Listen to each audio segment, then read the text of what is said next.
Councillor Perrick. Thank you. I'll try to be brief, Chair. I guess I'm just keen to highlight some of the tensions between the report highlighting the need to develop a strategy and then the draft report itself.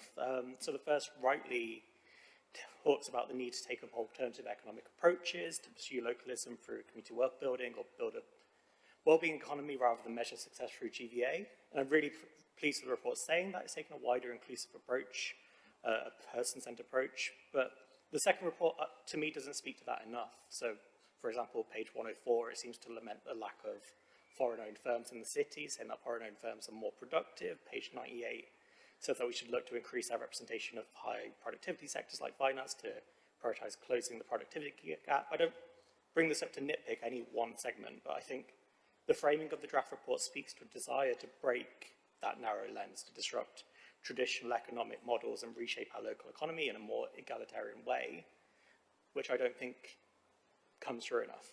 If we're pursuing, for example, a community wealth building approach, we should be encouraging alternative modes of ownership, dispersing the ownership of assets to the community. Increased foreign ownership of firms takes more money out of our economy. Local ownership means more money is kept circulating locally.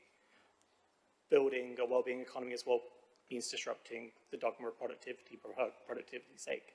I just think when this draft report comes in its final form, I think there's a need to work through some of the tensions between that productivity challenge and building a democratic, inclusive local economy which centres social and economic justice. I think there's a need to work through that a bit more.